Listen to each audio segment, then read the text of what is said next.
मित्रांनो, झाली शेवटी भरती कंप्लीट झाली. काही मित्र भरती पण झाले. ज्यांची स्वप्न पूर्ण व्हायची होती त्यांचे स्वप्न पूर्णही झाले. पण आता काय करायचं जे लोक भरती नाही झाली. मित्रांनो, एकच म्हणतो की आत्तापासून तयारीला लागा. कारण पस्तावा करून काय नाही रे, काय होणार नाही. भरती गेली आहे, झालं आहे. ज्यांना सिलेक्ट व्हायचं होतं ते झालेत.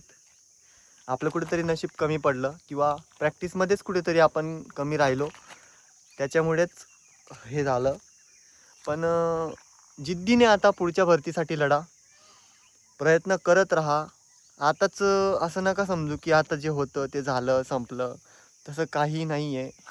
पूर्णपणे जिद्दीने तयारीला लागा आणि पुढच्या वेळी 100% निकाल लागायच्या आधी रिझल्ट आला पाहिजे हातात, एवढी कमेंट ठेवा.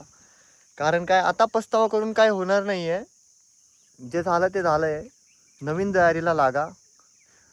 पोरं काय करतात, भरती आली गेली झालं, प्रॅक्टिस केली वर्षभर, काय नाही, नेमकी भरती आली तेव्हा सोडून देता आणि मग जेव्हा भरती येते तेव्हा परत तयारीला लागता. त्याच्यामुळे काय होतं, जो आपला काळ असतो तो वाया जातो मागचा. त्याच्यामध्ये आपण प्रॅक्टिस करत नाही, तो वेळ गेलेला असतो. आणि पछतावा नेमका कधी होतो, जेव्हा आपण तिथे ग्राउंडला जातो आणि जेव्हा आपल्याला 2-4 मार्क कमी पडता आणि फायनली जेव्हा पेपरला सुद्धा आपल्याला 2-4 मार्क कमी पडता, तेव्हा जेव्हा आपला नंबर येत नाही ना मग त्या लिस्टमध्ये, तेव्हा कुठेतरी आपल्याला वाटतं की अरे नाही, आपण कुठेतरी मेहनत कमी पडली आणि आपण सिलेक्ट नाही झालो. तर मित्रांनो, हेच सांगतो की स्टार्टपासून तयारी करा. आता भरती गेली ना, झालं ना, जे व्हायचं होतं ते झालं. आत्ता तयारीला लागा. आत्तापासून पुढच्या भरतीला तयारीला लागा. तेव्हा पुढच्या भरतीत 100% हा तुमचाच रिझल्ट येणार आहे.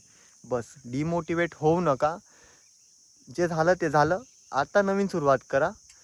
ठीक आहे.